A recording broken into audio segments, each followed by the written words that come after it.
പൂട്ടിയിട്ടു. Panchayat president പറഞ്ഞപ്പോൾ നിങ്ങൾ വെള്ളം തൊടാതെ അങ്ങനെ വിഴുങ്ങി. ഞാൻ അവനെ, നിങ്ങൾ അന്വേഷിക്കണമായിരുന്നു പൂട്ടിയിട്ടതാണോ അതിനുള്ള ധാർമ്മിക ഉത്തരവാദിത്വം നിങ്ങൾക്കുണ്ട്.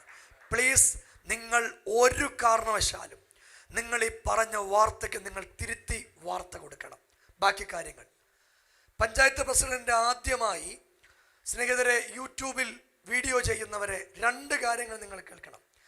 മെയിൻ ലൈൻ മാധ്യമങ്ങളാണ് ഈ കാര്യം ഏറ്റെടുത്തത്. മനോരമ, ഏഷ്യാനെറ്റ്, റിപ്പോർട്ടർ ചാനല്, ഇവിടെയുള്ള എല്ലാ ചാനലും. അതായത് ഞാനൊരു പത്രസമ്മേളനം വിളിച്ച് ഇവിടെ 3000 കുട്ടികൾക്ക് പഠന സഹായം കൊടുത്തിട്ട് ഒരു പത്രക്കാരും വന്നിട്ടില്ല.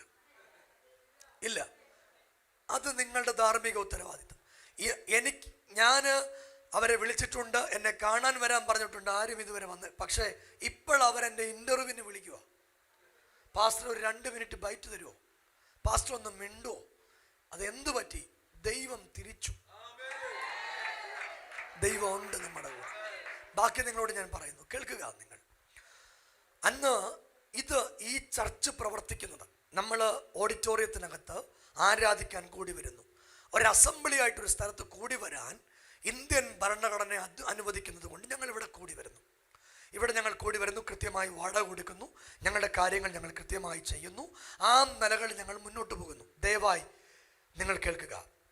ഈ ആരാധനാലയത്തിൽ വെച്ച് ഞങ്ങൾ ആരെയും പീഡിപ്പിച്ചിട്ടില്ല. ഈ ആരാധനാലയത്തിനെതിരെ കേസില്ല. എനിക്കെതിരെ ഒരു കേസുമില്ല. എനിക്കെതിരെ യാതൊരു കാര്യങ്ങളുമില്ല. ആ കുഞ്ഞോ അതിൻ്റെ അമ്മ കെസിയോ എന്നെക്കുറിച്ചൊന്നും പറഞ്ഞിട്ടില്ല. അവർക്ക് വ്യക്തമായി എന്നെക്കുറിച്ച് ധാരണയുണ്ട്. അവർ ആ പത്ര ഞാനിതെല്ലാം മാധ്യമത്തിലൂടെ കണ്ട കാര്യമാണ്. അമ്മ പറയുന്ന, മകൻ പറയുന്ന ഒരു കാര്യം, എനിക്ക് പാസ്റ്ററെ കാണണമെന്ന് ആഗ്രഹമുണ്ട്, പക്ഷെ ഇവർ സമ്മതിക്കുന്നില്ല. മറ്റേ മകള് പറഞ്ഞു, ലിൻസി എന്ന മകള് പറഞ്ഞു, പാസ്റ്റർ അവിടെ വരില്ല, പാസ്റ്റർക്ക് സമയമില്ല. ഇത് ശരിക്കും ഒരു കോൺട്രവേഴ്സി ആയിട്ട് ഞാനൊന്നും പറയാത്തത് കോടതിയിലിരിക്കുന്ന കാര്യമാണ്. ഞങ്ങൾ ഇന്ത്യൻ പൗരന്മാരായതുകൊണ്ട് ഞങ്ങൾ അവരെ പോലെയല്ല. ഞങ്ങൾ കോടതികളെ ബഹുമാനിക്കുന്നു, ഭരണാധികാരികളെ ബഹുമാനിക്കുന്നു. ഞങ്ങളെക്കാൾ മുതിർന്ന ആളുകളെ എടാന്നോ എടിയെന്നോ പോടിയെന്നോ വിളിക്കാൻ പഠിച്ചിട്ടില്ല. അങ്ങനെ ചെയ്യില്ല.